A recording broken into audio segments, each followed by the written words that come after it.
Assalamualaikum warahmatullahi wabarakatuh. Om Swastiastu, Namo Buddhaya, salam kebajikan, salam sejahtera bagi kita semua. Semoga saudara-saudara sekalian diberikan kesehatan dan dilimpahkan rezekinya. Baik, saudara-saudara sekalian, kembali lagi bersama channel kami di channel Rizky Muhtadin. Sebelum lanjut, dimohonkan untuk saudara-saudara sekalian untuk menekan tombol like, subscribe, dan jangan lupa komen, serta dibantu untuk share-nya untuk mendukung keberlanjutan dari channel kami. Baik, masuk ke dalam topik bahasan pada kesempatan kali ini. Dikabarkan Pak Prabowo Subianto telah menggabungkan Indonesia ke dalam BOP, yaitu aliansi atau organisasi yang didirikan oleh Donald Trump atau Amerika Serikat. Nah, langkah ini menimbulkan kekecewaan bagi rakyat Indonesia. Banyak rakyat Indonesia yang mengutarakan kekecewaannya terhadap langkah yang diambil oleh Presiden kita Prabowo Subianto, karena dianggap justru pro terhadap Israel. Bagaimana kelanjutan kekecewaan yang akan diutarakan oleh rakyat Indonesia? Bagaimana berita selanjutnya terkait hal ini? Dimohonkan untuk saudara-saudara sekalian jangan men-skip, diperhatikan dengan seksama, dan jangan lupa subscribe, like, dan komennya. Silakan menonton dengan seksama. Jangan kaget, jangan heran, jangan bilang tidak mungkin. Sebentar lagi akan ada pangkalan militer Amerika di Indonesia. Sebentar lagi kita akan melihat pembangunan gedung kedutaan besar Israel di Jakarta. Sebentar lagi kita akan melihat 1000 ton beras diimpor dari New York turun di Tanjung Priuk. Sebentar lagi angka kriminalitas semakin tinggi. Begal, garong, copet, maling, karena polisi dan ulama sudah ngurusi MBG dan SPPG. Bukan hanya kita harus marah karena gabungnya Indonesia ke dalam Board of Peace mengkhianati perjuangan Palestina, tapi seharusnya kita juga marah karena gabungnya Indonesia ke dalam ormas buatan Trump itu jauh dari prinsip-prinsip good governance. Karena gabung Indonesia akan menggunakan uang rakyat nantinya, pajak dari rakyat, legitimasi dari rakyat, menggunakan bendera Indonesia yang juga milik rakyat kita semua. Tapi sampai sekarang kita aja kebingungan, kita nggak pernah tahu apa keputusan Presiden Prabowo dan jajarannya gabung ke dalam ormas itu, klub kecil buatan Trump itu, di mana di dalamnya ada Trump, ada Netanyahu, tapi Palestinanya nggak ada. Mau ngomongin perdamaian, yang mimpin adalah penjahat perang. Dari mana logikanya? Dalam berbagai referensi buku good governance, misalnya pertama yang penting adalah transparansi. Dana 17 triliun yang akan diberikan sebagai membership fee ini, quote unquote, kita nggak tahu nih, satu pos anggaran mana yang akan diambil. Kedua, program mana yang akan dipotong anggarannya. Ketiga, peruntukan detail untuk apa. 4, pertanggungjawabannya gimana. Kelima, katanya kita lagi dalam efisiensi APBN. Kok kita bisa dengan gampang ngasih duit kepada klub kecil buatan Trump ini? Dikala buat pendidikan, izin, pelit, dipotong-potong lagi. Kedua, partisipatif. Tahu dari mana rakyat Indonesia mengizinkan pemerintah untuk bergabung ke dalam Board of Peace? Dan menurut buku Local Legitimacy and International Peace Building, dikatakan bahwa nggak ada yang namanya perdamaian kalau negara yang menjadi korban atau pihak yang menjadi korban tidak dilibatkan di dalam perundingan atau organisasi. Ini pengen bilang yang perdamaian di Gaza, Palestina aja nggak ada.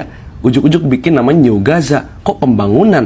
Yang dicari kemerdekaan, bukan pembangunan semu. Ketiga, akuntabilitas.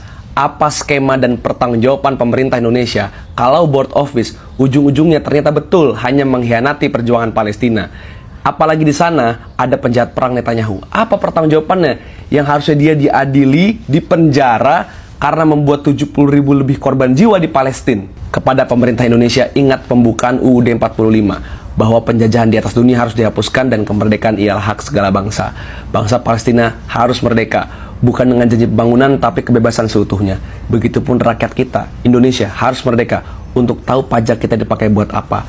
Jangan dipakai buat main-main, apalagi main-mainin perjuangan rakyat, perjuangan Palestina, perjuangan dunia. Indonesia masuk World of Peace, Palestina kemana? Indonesia resmi gabung World of Peace bareng pemain besar dunia, ada Turki, Arab, dan beberapa negara Arab lainnya. Tapi bentar, kok Palestinanya malah nggak ada kan? Jadi teman-teman ya, World of Peace atau BOP ini tuh barang baru sebenarnya. Ini semacam Dewan Perdamaian Internasional yang dibikin buat bypass birokrasi PBB yang sering macet. Tahu sendiri kan, di PBB satu negara veto aja, resolusi damai bisa batal semua. Nah, BOP ini didesain beda. Keputusan diambil suara mayoritas, dananya cair cepat buat bangun ulang daerah konflik, dan fokus utamanya sekarang itu Gaza.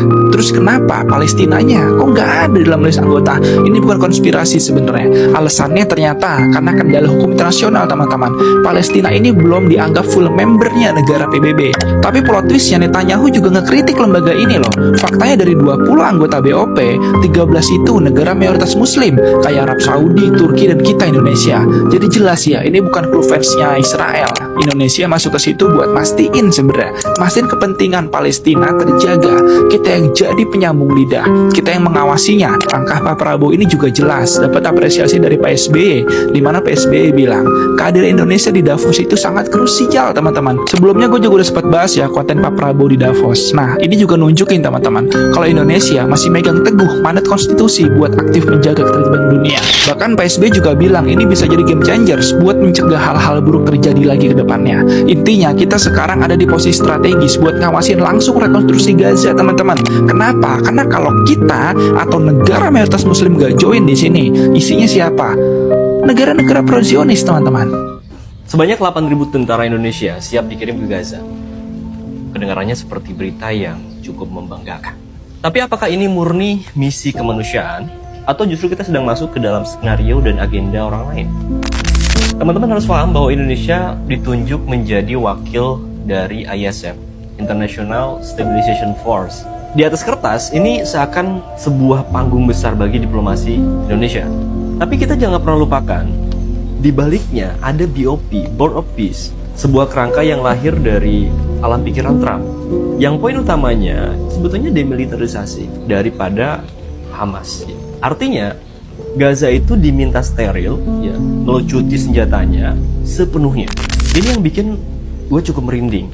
Ada kemungkinan risiko besar kita itu sedang ditarik untuk menjadi semacam buffer atau semacam penyangga dari kebijakan Amerika Serikat dan juga Israel.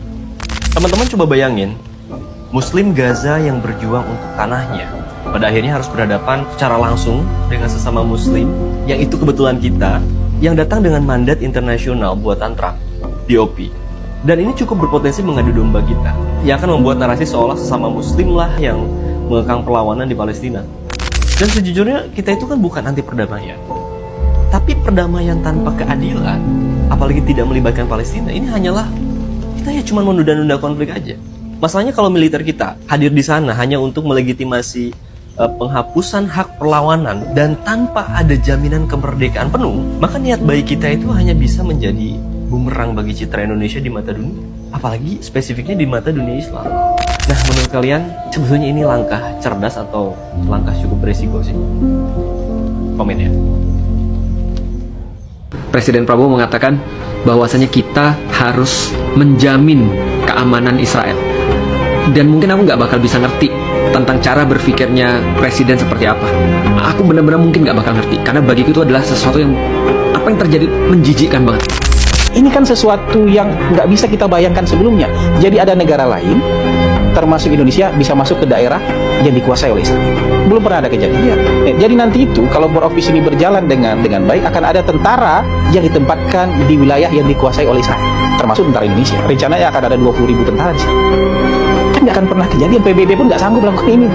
Akan ada bantuan kemanusiaan yang langsung, nggak lagi lewat terowongan-terowongan, yang langsung masuk ke Gaza. Kenapa? Sudah dikawal oleh tentara perdamaian Board of Peace.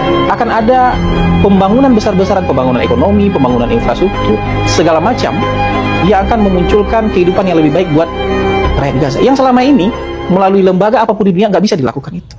Dan banyak peran yang bisa dilakukan oleh Indonesia, karena Indonesia sekarang sudah ditunjuk sebagai wakil komandan tentara perdamaian yang akan ditaruh di Gaza. Sudah lihat peta ini? Kesepakatan hasil KTT Board of Peace di mana International Stabilization Force atau pasukan stabilitas internasional akan menempati 5 sektor yang dibagi. Ada Albania, Kosovo, Kazakhstan, Maroko, Indonesia. Indonesia menempati Rafah, salah satu kota di bagian selatan jalur Gaza atau berjarak sekitar 30 km. Sejatinya Rafah ini tempat pengungsian yang tadinya aman, tapi ternyata juga kena bombardir Israel yang sekarang masuk zona merah.